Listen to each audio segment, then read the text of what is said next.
Hey guys, welcome to the very first training video that we're going to be starting up something new here as a way to communicate with you without having more meetings.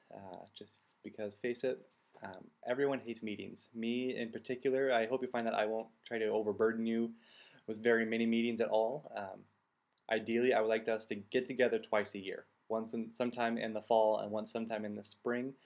And then the rest of the time, I just want to communicate with you on Sunday mornings. I'll try to catch you to see how things are going, check in with you through email, and then also through these monthly videos. I want to try to start up a way that I can communicate with you, do some training, and then communicate any key ideas, things that are going on in the small group ministry.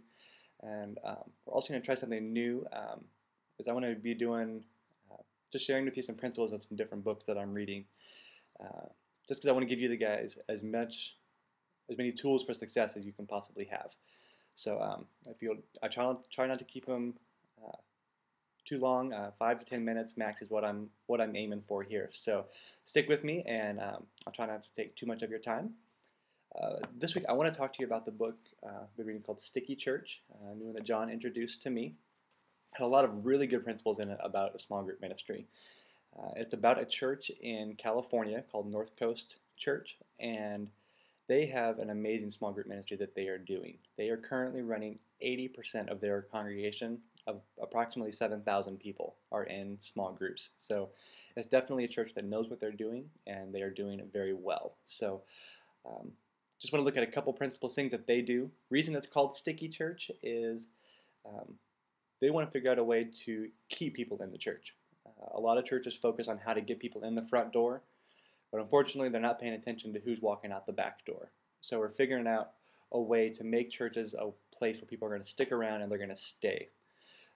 They have come to the conclusion that the way that they do that, the way that they make a church, quote, sticky, is through their small group ministry and through involvement there. And I personally believe that. I think small groups are extremely powerful, and obviously you guys believe that too, or you wouldn't be doing the things that you're doing and putting in that time, which I'm incredibly thankful for all that you guys are doing. The way that first, let's talk about why do we do small groups? I know we each kind of probably have our own reasons. We have great friendships there. It's a great way to feel connected. But what is the main purpose of our small group ministry? And I want you to write this down and write it down on a piece of paper. Put it in your Bible, somewhere that you can just hang on to this, because it's extremely important. Our main reason, the reason that we do what we do, why we do small groups, is we want to make disciples and have a healthy church environment. And those two things go hand in hand. When we have a church building full of people who are truly disciples seeking after Christ, you have an extremely healthy church, and that's what we all want to be a part of. Let's take a look at what a disciple is. The goal of our small groups, where they're trying to teach people to be disciples, but what would that actually look like? How would we know that somebody is a disciple from somebody who isn't? Well, there's kind of three areas that we look at when we're looking at what a disciple truly is. We're looking to enlist people, new followers, into God's kingdom. There are people who are seeking after God on a regular basis. We're going to be training them to live the Christian life. So we want people to come to our groups who want to follow Christ, and we're giving them principles, ways that they can actually apply how to live for Christ, what that actually looks like. And finally, once we have these people who have come to our groups who want to follow Christ and who are actually following certain principles, like reading their Bible and spending time in prayer, once they are doing those things, we're equipping them and deploying them out into service. So we're not just keeping everyone here together in our small little group, but we're actually going out into the community and out into the world to serve and to share Christ. That's what a disciple will look like. Once we have a group full of disciples, that's what's going to make a healthy church. And here's some things that I can give you that just are key symbols or things that indicators of what a healthy church would look like. First of all, a healthy church is in the Word. And all these same principles, they're going to apply towards your small group as well. We want your small group to be in the Word. Yes, we have fun together and they're great friendships, but our main purpose is to be studying God's Word and to be growing in that.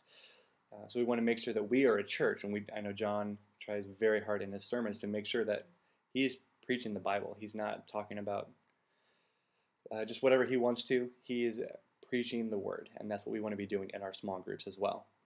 Um, a healthy church is worshiping together, and that's what we do every Sunday. We come together and we worship God together as a community. And on our small groups, even on a smaller level, we want to be worshiping God together as well. And we want to be witnessing. We want to be sharing Christ with people. If you're a small group, if you're not talking about Jesus to people, you're kind of missing the point a little bit. We're there that we want to talk about how Christ affects our lives, and especially we want to get new people in our groups, and we want to be able to tell them about Christ, because that's a really safe environment for somebody to come in and learn who Jesus is. And we may not realize it, but we have people who are in our building every Sunday who don't know who Jesus is. And so I want you guys to be on the lookout for those people, and that's what our small group ministry is here for, is to teach people about Christ. A church that is healthy has a warmth to it, which is kind of can be hard to define, but by warmth we mean we're approachable, and we want your small groups to be approachable. We want people to feel welcome. We want them to feel like they belong the moment they walk through that door, and that's a great way for our church to be healthy and to have that warmth is if we have a lot of people in our small group ministry who are experiencing that on a weekly basis. And finally, a key indicator of a healthy church is works. We want to be a church that doesn't just stay in our building, but we are going out into the community. We are sending missionaries out into the world, and we want your small groups to be doing that as well. We would love it if on a once or twice a year, your small group would get together and go and do something. Go to a nursing home, go to the bread line and feed people. Be creative. Come up with ways that you can go out and you can share Christ with others in a very real way. And that is a great way to show that a church is healthy, is that they are out there doing that. Just a few points, guys. If you want to pick up this book and read it, it's a really great way to learn some key principles on how to do small group ministry well. You can ask John. He's the one that let me borrow it. We have a library we're going to try to make available to you guys. Lots of resources. We don't want you to ever feel like you're on your own or you don't know what you're doing or can't figure anything out. That's what I'm here for. I'm here to help you guys, so let me know anytime that I can be of help to you. Finally, I want to talk about how are we going to grow our small group ministry. Used to be that the idea was that you would grow a small group and then you would split that group in half, and then you would have two new groups to build from, and then you'd split those groups. We've kind of found that that's not a really healthy way to do things. A lot of people get really bent out of shape when you try to split their group up, and you lose a lot of momentum. And so don't worry, that's not our goal. We're not going to try to split any one of your groups up. But we do want to start new groups with new people. So what we're going to be looking for, we're always going to be looking for new leadership. And you won't see me make an appeal from the stage asking for new small group leaders. I'm going to be asking people directly, and that's where you guys come in. If you have anyone in your group that you think, wow, they're getting it, and they would be a great small group leader, let me know, because our goal is to take new people and start brand new groups. And so if you have anyone in your group that you see has a lot of potential for that, let me know, because I would love to sit down and talk with them. We're always looking for new hosts, people who have that warmth, who would be great at hospitality and hosting a group in their own home.